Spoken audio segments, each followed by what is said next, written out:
The boarding announcement crackled through Denver International speakers as Rachel Smith grabbed her worn duffel bag and limped toward Gate 23. Her brother's text burned in her mind. Michael's condition critical. Doctors say hours, not days. She looked nothing like the decorated Navy SEAL she was. Faded jeans, oversized hoodie hiding her athletic frame, dark circles under tired eyes from 3 sleepless nights. The emergency leave had come suddenly, no time for proper travel clothes. First-class passengers only, the gate agent said coldly, eyeing Rachel's casual appearance with obvious skepticism. Her boarding pass clearly showed 3A, but whispers started immediately. How did she afford first class? Probably used miles. The discrimination was subtle but unmistakable. As Rachel adjusted her bag to board, her hoodie shifted upward slightly, revealing just the edge of an intricate tattoo across her lower back. The distinctive Navy SEAL trident was partially visible, though no one seemed to notice in their rush to judge her appearance. But someone was watching, someone who would recognize what that tattoo really meant. Before we continue, if you believe our veterans deserve respect regardless of how they dress, type respect below, and tell me where you're watching from. This story hits different when I know who's standing with Rachel. I read every comment. Rachel moved down the jet bridge with practiced efficiency, every step calculated despite her exhaustion. 12 years in naval special warfare had taught her to move through hostile environments without drawing attention. Today, she wasn't infiltrating enemy territory. She was just trying to get home to her dying brother. The flight attendant's smile faltered as Rachel approached first class. "I'm sorry, but economy class is toward the back," Jennifer Hayes said, her tone professionally dismissive. Rachel held up her boarding pass. 3A. Jennifer examined it with obvious confusion, then suspicion. "There must be some mistake."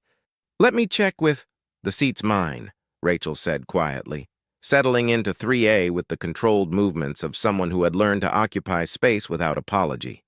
Around her, business travelers and wealthy passengers exchanged glances. Across the aisle, Robert Davidson, a man in an expensive suit, frowned openly at her presence. Behind him, Brandon Turner, a young executive, was already recording with his phone. "Standards really have declined," Robert muttered to his seatmate. "I remember when people dressed appropriately for first class." Rachel ignored him, checking her phone for updates from Walter Reed Medical Center. Michael had been unconscious for 3 days after an IED explosion in Syria, the same type of blast that had killed 2 of her teammates during her final deployment. She closed her eyes, trying to push away the memories. The sand, the heat, the moment everything went wrong. The reason she'd left active duty 6 months ago. "Excuse me." Jennifer Hayes had returned with backup, another flight attendant and a supervisor. "Ma'am, there's been a booking error. We need to relocate you to accommodate a platinum member." Rachel looked at her boarding pass again. Paid for with her own money, booked 3 days ago when the doctors first called. "This is my seat. Unfortunately, our premium passengers expect certain standards," the supervisor said, glancing meaningfully at Rachel's worn clothes. "We can offer you a credit for future travel." Around her, she could feel the satisfied smugness of the other passengers. The same energy she'd felt in classified briefings when officials assumed she was someone's assistant, not the operator who had personally extracted 3 high-value targets from hostile territory. She stood slowly, gathering her bag. Fighting this wasn't worth missing her flight. Michael was dying, and that mattered more than her pride. As she lifted her duffel, her hoodie rode up again. This time, more of the tattoo became visible. The distinctive Navy SEAL trident with additional markings that only someone with specific military knowledge would recognize. A woman in the row behind gasped softly, but the general mockery continued. "Finally," Robert said loudly. "Some standards restored." Rachel walked toward economy class, her military bearing unconsciously asserting itself despite the humiliation. Back straight, eyes forward, shoulders squared. She'd endured far worse than civilian judgment. But in the cockpit, Captain James Thompson was completing his pre-flight walkthrough. And Captain Thompson had served 2 tours with naval special warfare before becoming a commercial pilot. He was about to recognize something that would change everything. Economy class was packed due to weather cancellations across the Midwest. Rachel stood in the narrow aisle as flight attendants scrambled to find her a seat, holding her duffel while passengers stared with varying degrees of curiosity and annoyance. "We're completely full," Lisa Parker, a young flight attendant, explained nervously. "Due to the storm delays, we're trying to accommodate everyone." Rachel nodded patiently. She'd stood for hours in far worse conditions. Desert heat, freezing mountain passes, active combat zones. An airplane aisle barely registered as discomfort. Behind her, she could hear the satisfied murmurs from first class. Someone was definitely filming her walk of shame, probably for social media. In the age of viral videos, humiliation was entertainment. Her phone buzzed. Another text from Walter Reed. "Michael asking for you. Keep saying your name." The guilt hit harder than any physical pain. While she'd been conducting classified operations around the world, Michael had followed in their father's footsteps. Army Special Forces, 3 deployments, always the one who stayed close to home, who called their mother every week, who never missed a birthday. Now he was dying, and she hadn't even known he'd been injured until 2 days after the explosion. "Ma'am?" Lisa was back, looking increasingly uncomfortable. "We're required to have all passengers seated for takeoff. The captain wants to depart as soon as we get clearance." "I can stand in the galley," Rachel offered, but Lisa shook her head. "FAA regulations. Everyone seated and belted." A businessman nearby huffed loudly. "This is ridiculous. Some of us have connections to make." Rachel caught his eye. "I'll figure something out." As she moved toward the rear galley, her bag caught on an armrest, jolting her off balance. She shifted quickly to avoid falling, and her hoodie rode up significantly this time. The Navy SEAL trident tattoo across her lower back became fully visible. Not just the basic trident, but the additional markings that indicated specific operations, classified deployments, commendations that couldn't be publicly acknowledged. A retired Marine in Economy Row 23 straightened immediately, recognizing the symbols. His eyes widened as he processed what he was seeing. "Jesus," he whispered to his wife. "That's a SEAL." But the comment was lost in the general commotion of boarding, and Rachel quickly adjusted her clothing. In first class, Robert Davidson was holding court about declining standards in air travel. "Probably won an upgrade through some online contest," he said loudly. "These people don't understand the value of what they're getting." Brandon Turner nodded agreement, still filming intermittently. "At least they moved her." Can you imagine sitting next to that for 5 hours? Jennifer Hayes returned to first class with an announcement. "Ladies and gentlemen, we apologize for the slight delay. We're working through some seating arrangements and should be departing shortly." Robert raised his hand. "When will we be compensated for this inconvenience? Premium passengers shouldn't have to endure this chaos." "Of course, sir. We'll be offering meal vouchers for the delay." Rachel, meanwhile, had found a spot near the rear galley where she could brace herself safely. She'd flown in far less comfortable conditions: cargo planes, military transports, helicopters where you sat on web seating and held on for dear life. Her phone showed 17 missed calls from their mother. Rachel couldn't bring herself to listen to the voicemails. Their last conversation had been 6 months ago, when she'd told her family she was leaving the Navy. Her mother had cried, begging her to come home and be normal for once. Now Michael was dying, and Rachel wasn't sure she remembered how to be anything other than a weapon that the government had spent millions of dollars perfecting. The aircraft door sealed with a metallic thunk. Outside, ground crews were racing against the approaching storm.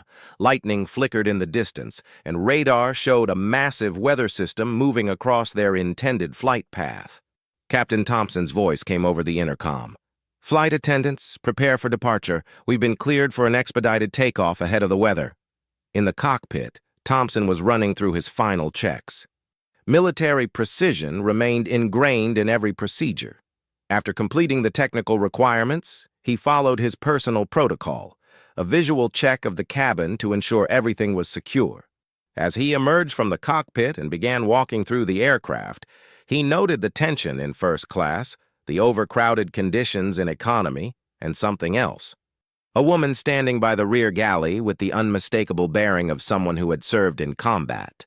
Something about her posture triggered his recognition protocols. Captain Thompson moved through the cabin with the measured gait of someone who missed nothing. 23 years of military service, followed by 15 years of commercial aviation, had taught him to read people and situations with ruthless accuracy. The woman by the rear galley caught his attention immediately.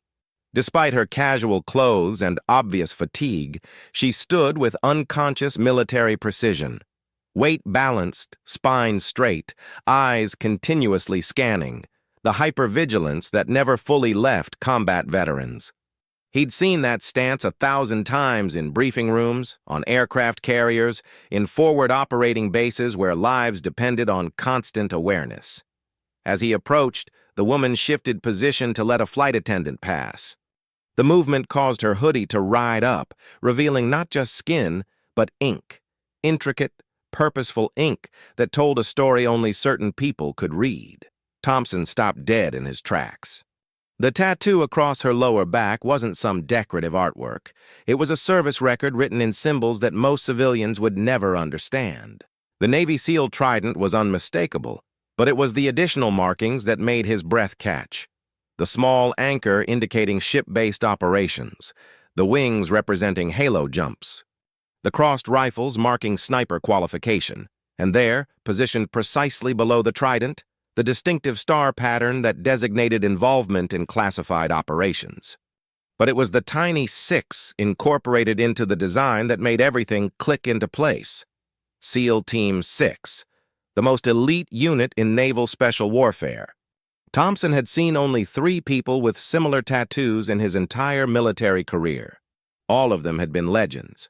Operators whose real names appeared in files so classified that they were stored in underground vaults beneath the Pentagon. He studied the woman's face more carefully. Mid-30s, weathered in the way that came from exposure to harsh environments, not age. The kind of lean muscle definition that spoke of functional strength, not gym vanity. Scars on her hands that suggested intimate familiarity with weapons and combat, and her eyes. Thompson had seen those eyes before, in classified briefings about operations that officially never happened. "Ma'am," he said quietly, approaching with the respect due to a fellow warrior. Rachel looked up, immediately recognizing another veteran. It was something in his bearing, the way he moved, the particular alertness that marked career military. "Captain," she acknowledged. "I couldn't help but notice." Thompson gestured subtly toward her lower back, where the hoodie had shifted again. "That's quite a piece of artwork." Rachel's hand instinctively moved to adjust her clothing. "It's personal." "I'm sure it is," Thompson said, his voice carrying a weight that made her look at him more carefully. "I served with Naval Special Warfare, 5th Fleet Support Operations. I know what those markings mean." For a moment, neither spoke. Around them, the aircraft hummed with pre-flight activity, but Thompson felt as though he and this woman existed in a bubble of shared understanding. "Where were you stationed?" Rachel asked, the question carrying layers of meaning. "Primarily Gulf operations, 2003 to 2015, provided air support for insertion and extraction missions." Thompson paused. "Including some operations that required extremely specialized personnel." Rachel's expression didn't change, but something shifted in her eyes. Recognition. "The extraction from the oil platform in 2014, Thompson said quietly. 3 hostages. Adverse weather conditions. Hostile territory. They sent someone very specific for that mission." Rachel said nothing, but Thompson saw the minute tightening around her eyes that confirmed his suspicion. "You were on that helicopter," he continued. "You and 2 other operators. The mission that officially never happened, that saved 3 State Department personnel from a situation that would have been an international incident." "I think you have me confused with someone else," Rachel said carefully. Thompson shook his head. "Lieutenant Commander Rachel Smith, SEAL Team 6. Silver Star for actions in Somalia 2016. Purple Heart for injuries sustained during the rescue of captured intelligence officers in Syria 2018. Navy Cross for leadership during Operation Nightfall, details classified." Rachel stared at him. Her service record was so heavily classified that even she wasn't supposed to know some of the commendations existed. How did this airline pilot know details that required clearance levels above top secret? "Who are you?" she asked. "Someone who knows that you're sitting in economy class because people judge what they see instead of understanding what they're looking at," Thompson replied. "And someone who's about to fix that." "Captain James Thompson, Naval Flight Operations, retired," he said formally. "I was liaison officer for covert extraction missions, 2010 to 2015. Your reputation preceded you in every briefing room from Norfolk to Bahrain." Rachel processed this information with the same analytical precision she brought to tactical assessments. Naval Flight Operations liaisons were the connection between special operations units and the air assets that kept them alive. If he knew her record in such detail, he'd been part of the machinery that supported her most dangerous missions. "The oil platform operation," she said quietly, testing his knowledge. 3 State Department personnel captured by maritime terrorists 47 miles off the coast of Somalia. Weather conditions impossible for standard rescue operations. Seas running 15 to 20 feet, winds gusting to 45 knots. Thompson's voice carried the precision of someone reciting from classified files. "Command said it couldn't be done. You said give me a helicopter." Rachel remembered that night with crystalline clarity. The kind of mission that existed in the narrow space between impossible and necessary. 3 American diplomats held on a floating death trap, with storm systems making conventional rescue operations suicide. "I wasn't alone," she said. "Chief Petty Officer Martinez and Petty Officer Rodriguez," Thompson agreed. "Martinez provided sniper overwatch. Rodriguez handled demolitions and breaching. But you were mission commander. You were the one who rappelled onto a moving platform in 20-foot seas to extract 3 hostages from a structure that was coming apart in the storm." The memory brought with it the familiar weight of choices made under impossible pressure. The decision to go when every meteorological indicator said abort. The 15 minutes between insertion and extraction when she'd had to trust that her team could hold a helicopter steady in conditions that should have killed them all. "Rodriguez didn't make it home," Rachel said quietly. Thompson nodded respectfully. "KIA 6 months later in Afghanistan. IED strike during a village clearance operation." "And Martinez?" Rachel asked, though she suspected she knew the answer. "Medically retired 2019. Lost his left leg during the embassy evacuation in Syria. He's doing well, though. Works for the VA now, helping other veterans transition." Rachel felt the familiar ache of survivor's guilt. She'd lost 13 teammates over her 12-year career. 13 warriors who had trusted her leadership, who had followed her into situations where death was a mathematical probability rather than a distant possibility. "The night on the oil platform," Thompson continued, "I was the one coordinating air support from the USS Roosevelt. I watched on thermal imaging as you moved through that structure, 1 room at a time, against unknown numbers of hostiles. I watched you carry the injured diplomat out on your back, while the platform was literally breaking apart beneath you." Rachel had tried for years to forget that night. The screaming wind, the structure groaning and tilting as waves hammered it apart, the moment when she'd realized that the platform was going to collapse before extraction could be completed. "The decision to stay behind," Thompson said softly, "to ensure the hostages reached the helicopter before the platform went down. That wasn't in any manual. That was character under pressure. She had stayed behind deliberately, providing covering fire while Rodriguez guided the 3 diplomats to the extraction point. For 37 seconds, she had been alone on a disintegrating oil platform, fighting to hold it together long enough for her team to complete the mission. "The platform collapsed 16 seconds after the helicopter cleared the area," Thompson said. "We lost you on thermal for 4 minutes. Command was preparing to write the mission report that said you'd been killed in action." Rachel remembered those 4 minutes underwater, trapped in debris, fighting to reach the surface while her equipment dragged her down. The moment when she'd had to choose between survival and trying to save gear worth millions of dollars. "I chose to live," she said simply. "And the Navy chose to bury the whole operation so deep that even the hostages don't know the real story," Thompson replied. Officially, it was a joint Coast Guard and Navy rescue operation during routine diplomatic transport. 3 people went home to their families, Rachel said. That's what mattered.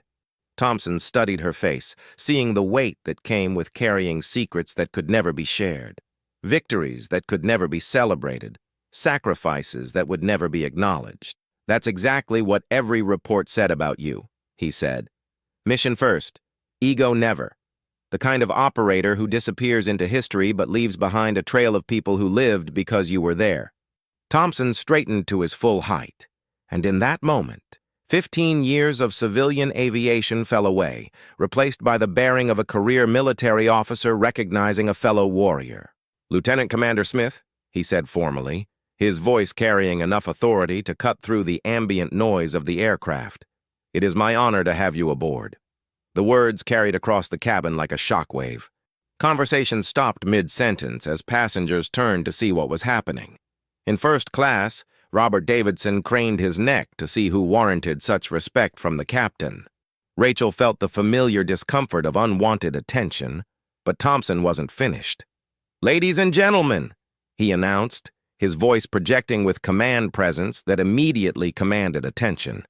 "It is my privilege to inform you that we have a genuine American hero aboard today." He gestured toward Rachel with unmistakable respect. Lieutenant Commander Rachel Smith, United States Navy SEALs, recently retired after 12 years of distinguished service in naval special warfare. The silence that followed was profound. Even the aircraft seemed to hold its breath as passengers processed this information. "Commander Smith has served in classified operations on 4 continents," Thompson continued. "She is a recipient of the Silver Star, the Navy Cross, and the Purple Heart. She represents the finest traditions of American military service, and she deserves our highest respect." In first class, Robert Davidson's face had gone pale. The smug superiority had vanished, replaced by the uncomfortable realization that he had profoundly misjudged the situation. Brandon Turner had stopped filming entirely, his phone hanging forgotten in his hand as he stared at Rachel with new understanding. Jennifer Hayes approached with the uncertain gait of someone realizing they had made a career-threatening mistake. "Commander Smith," she said, her voice barely above a whisper. We had no idea. Please accept our deepest apologies." Rachel stood amid the sudden attention, with the same composure she'd maintained under enemy fire. "You couldn't have known," she said simply.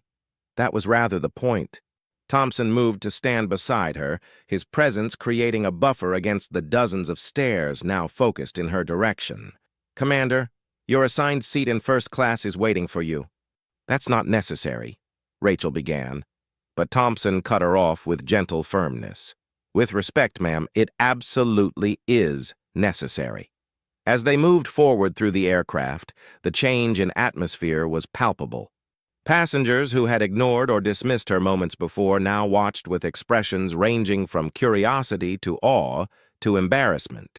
In row 12, an elderly man in a Vietnam veteran's cap struggled to his feet as she passed, offering a shaky salute. "Thank you for your service, Commander," he said, his voice thick with emotion. Rachel paused to acknowledge him properly. "Thank you for yours, sir. Welcome home." The old veteran's eyes filled with tears at words he'd waited 50 years to hear from someone who understood their weight. As they reached first class, the mood was markedly different from her earlier ejection. Robert Davidson stood awkwardly as she approached, his earlier confidence replaced by obvious discomfort. "Commander," he said, his voice uncertain, "I owe you an apology. My behavior was inexcusable." Rachel looked at him for a moment, seeing not malice, but ignorance. "You saw what you expected to see," she said without accusation. "Most people do." Thompson personally escorted her to seat 3A, which had somehow remained empty despite the supposed booking error that had displaced her earlier. "The seat that was reserved for our platinum member?" Rachel asked, with the faintest hint of irony. Jennifer Hayes had the grace to flush with embarrassment. "There was a miscommunication," she said weakly. As Rachel settled into her seat, Lisa Parker appeared with a glass of water and an expression of deep mortification. "Commander, is there anything I can get you? Anything at all?" "Just this," Rachel said, holding up the water. "And quiet. I have a brother to get to." The mention of her family emergency reminded everyone why she was traveling, and the mood sobered appropriately. This wasn't just about recognizing a veteran, this was about a sister racing to reach a dying brother. Thompson made one final announcement before returning to the cockpit. "We'll be departing immediately. Commander Smith has a family emergency waiting for her in Washington, and we're going to make sure she gets there as quickly as possible." As the aircraft pushed back from the gate, Rachel closed her eyes and allowed herself a moment of exhaustion. The recognition was gratifying, but Michael was still dying, and she was still 3 hours away from saying goodbye. The flight to Washington passed in a strange mixture of quiet respect and awkward attention. Word had spread throughout the aircraft that a genuine war hero was aboard, leading to a steady stream of passengers finding excuses to walk past first class. Rachel handled each interaction with patient grace, accepting thanks, answering respectful questions, and deflecting attempts to learn classified details about her service. Her phone remained constantly in her hand, checking for updates from Walter Reed Medical Center. An hour into the flight, her worst fears were confirmed. A text from Dr. Patricia Reynolds. "Michael's condition has deteriorated. We're doing everything possible, but you should prepare yourself." She closed her eyes, fighting back the tears that 12 years of military discipline had taught her to control. Thompson, who had been checking on her periodically, noticed the change immediately. "Bad news?" he asked quietly. "He's not going to make it," Rachel said, her voice steady despite the pain. "I'm going to be too late." Thompson considered this for a moment, then disappeared toward the cockpit. Minutes later, his voice came over the intercom. "Ladies and gentlemen, we've been cleared for a priority approach into Reagan National. We'll be landing 20 minutes ahead of schedule." Rachel looked up in surprise as Thompson returned to her seat. "Air traffic control understands the situation," he explained. "Sometimes the Brotherhood extends beyond military service." As they descended toward Washington, Thompson made one final announcement that surprised everyone aboard. "Ladies and gentlemen, Commander Smith's brother, Staff Sergeant Michael Smith, was injured 3 days ago while serving with Army Special Forces in Syria. He is currently in critical condition at Walter Reed Medical Center." The cabin fell silent as the gravity of the situation settled over the passengers. "I want everyone to understand," Thompson continued, "that families like the Smiths have been serving our nation for generations. While we've been living our daily lives, people like Commander Smith and her brother have been standing guard in dangerous places around the world." Robert Davidson unbuckled his seatbelt and walked to Rachel's seat. "Commander," he said, his voice thick with emotion, "I have a son about your brother's age. If there's anything I can do to help, transportation, contacts at the hospital, anything, please let me know." Other passengers began offering similar assistance. A woman from economy class revealed that her husband was a surgeon at Walter Reed. A businessman offered his company's medical transport helicopter. An elderly couple pressed a folded piece of paper into Rachel's hand with their son's contact information. He was a chaplain at the medical center. As the aircraft touched down at Reagan National, something unprecedented happened. Instead of the usual rush to disembark, passengers remained seated, allowing Rachel to exit first. As she gathered her duffel bag, spontaneous applause broke out throughout the cabin. Not the polite applause reserved for good landings, but something deeper. Recognition, respect, and gratitude from a plane load of Americans who suddenly understood what service really meant. Thompson personally escorted her off the aircraft, past the gate agents who had been briefed on the situation, and directly to a waiting wheelchair escort who would navigate her through the airport at maximum speed. "Commander," Thompson said as they reached the security checkpoint, "it has been the highest honor of my civilian career to serve alongside you today." Rachel looked back at the aircraft, where passengers were still disembarking with unusual courtesy and awareness. "You turned a difficult day into something meaningful," she said. "Thank you." "No," Thompson replied firmly. "Thank you. For everything you've done that we'll never know about, in places we'll never hear about, for people who will never know your name." 23 minutes later, Rachel Smith walked into Walter Reed Medical Center, where her brother Michael was waiting for her arrival with his last conscious moments. But that's a story for another day. To everyone who typed respect and shared where you're watching from, thank you for standing with our heroes. Subscribe for more stories like this. See you in the next one.